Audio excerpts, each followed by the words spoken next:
When President Trump took office in 2016, he inherited a pretty good economy, and the growth continued for 3 years. But the pandemic brought that to a screeching halt. So, where does the economy stand now? President Trump will often use the stock market as evidence that the economy is great. The best economy, best stock market. And it's true. It's been a good market throughout his presidency.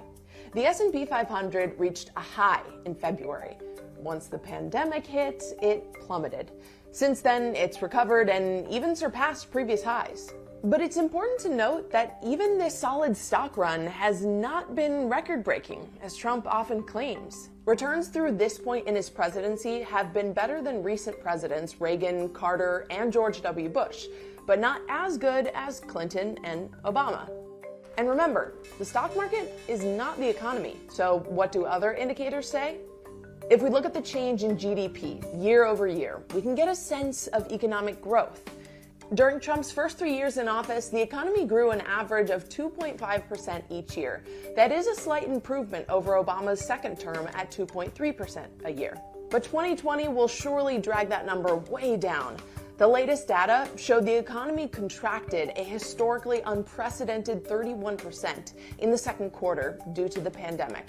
We're clearly recovering, but the Federal Reserve still estimates the economy will shrink 3.5% this year.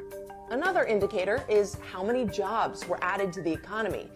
Through the first 3 years of Trump's presidency, jobs were being added at a pretty consistent and strong pace of 182,000 jobs a month, a similar rate to the recovery from the Great Recession. Of course, the pandemic has been devastating, and while jobs are being added back at a historically strong clip, total employment is not yet back to the levels we saw when Trump took office.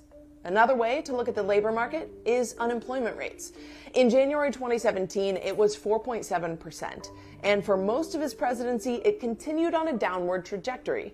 Just before the pandemic, the unemployment rate fell to a low of 3.5%, until it skyrocketed to 14.7% in April. Since then, the rate has come down to 7.9%. This trend is similar for Black Americans, with higher unemployment rates.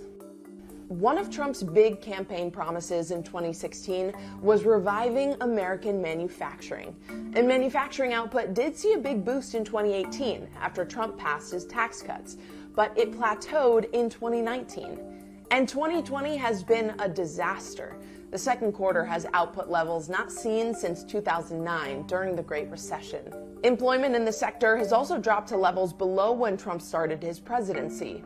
In 2016, Trump promised to slash the national debt, but after he took office, it continued to climb in 2018 and 2019.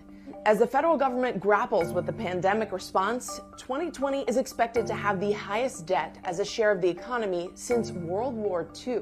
It doesn't take an economist to realize that things are not in a particularly good place right now, but Trump continues to pull well on the economy despite the numbers. When Obama asked the public to re-elect him in 2012, the unemployment rate stood at 7.8%. The question is, are we rebounding at a rate that makes people feel confident as they head to the polls? We'll see in November. Hey, NBC News viewers, thanks for checking out our YouTube channel. Subscribe by clicking on that button down here and click on any of the videos over here to watch the latest interviews, show highlights, and digital exclusives. Thanks for watching.